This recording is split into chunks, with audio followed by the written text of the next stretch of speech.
ताजा घडामोडी पाहण्यासाठी आमच्या चॅनलला सबस्क्राईब करा, लाईक करा, शेअर करा आणि बेल आयकॉनला प्रेस करा। मराठा सेवा संघाने 1991 पासून मराठा समाजाला सरसकट ओबीसीमध्ये समाविष्ट करावं ही मागणी केलेली आहे आणि राज्य मागासवर्ग आयोगाच्या माध्यमातून तसे काही यापूर्वी सर्वेक्षण झालेलं आहे। मराठवाड्यापुरता विषय सुरुवातीला हा गंभीर होता, कारण की कुणबी मराठा, मराठा कुणबी आणि मराठा अशा वेगवेगळ्या नोंदी आहेत।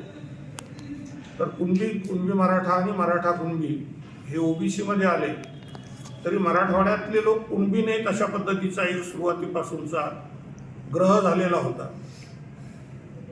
उर्वरित महाराष्ट्रामध्ये, मराठवाडा वगळता उर्वरित महाराष्ट्रात इंग्रजांचं राज्य होतं आणि तिथे 100% नोंदी ह्या कुणबीच आहेत, अगदीच अपवाद वगळला कोणाचा तर त्यांनी ते लाभ घेतले। पण मराठवाड्यातील मराठा समाजाला दिशाभूल केली म्हणा किंवा त्याच्या मनात काही अज्ञान किंवा काही अहंकार असेल, त्यांना सांगू नये आपण कुणबीने, असा काही त्यांचा ग्रह झाला आणि वेगवेगळे रेकॉर्ड शोधलं तरी ते मिळालं नाही।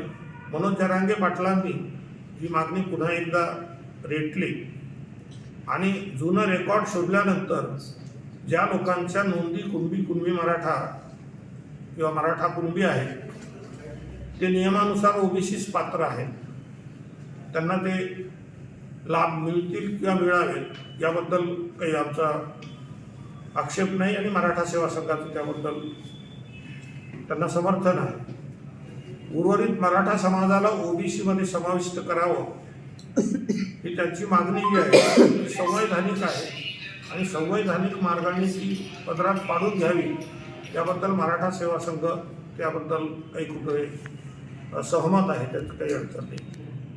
तुम्ही जो विषय मांडला की आता त्यांनी पुन्हा एकदा काही आंदोलन घेतलेलं आहे, तर राज्याच्या मुख्यमंत्र्यांनी त्यांना जे काही आम्ही मराठा समाजाला ओबीसीमध्ये समाविष्ट करू किंवा वेगळं आरक्षण देऊ काय सांगितलेलं आहे, तर त्याच्यासाठी सर्वोच्च न्यायालयाचा मे 2021चा जो निकाल आहे की मराठा समाजाला ओबीसीचं आरक्षण नाकारताना सर्वोच्च न्यायालयाने राज्याला एक सूचना केलेली होती की राज्य सरकारला जर असं वाटत असेल की मराठा समाज हा ओबीसीस पात्र आहे तर त्यांनी पुन्हा एकदा राज्य मागासवर्ग आयोगाच्या माध्यमातून हे सर्वेक्षण बारकाईने करून घ्यावे आणि त्यात जर मराठा समाज सामाजिक, शैक्षणिक आणि आर्थिक अंगाने मागासलेला ठरला आणि ओबीसीस पात्र ठरला तर राज्य सरकारने त्यांच्या अखत्यारीत असलेल्या 50%तील 27%मध्ये मराठा समाजाचा ओबीसीत समावेश करावा। तर मला वाटतं ही प्रक्रिया सुरू झालेली आहे। तुम्ही म्हणाले तसं राज्य मागासवर्ग आयोगाकडे हा विषय दिलेला आहे। आपल्या या माध्यमातून माझी राज्य सरकारला आणि मनोज जरांगे पाटलांना विनंती आहे की त्यांनी पुन्हा एकदा एकत्र बसावं, संवाद साधावा।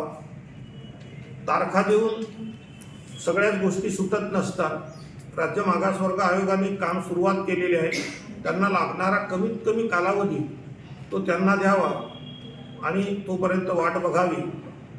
अन्यथा जे काही आता मुंबईमध्ये जाऊन एखाद्या वेळेस काही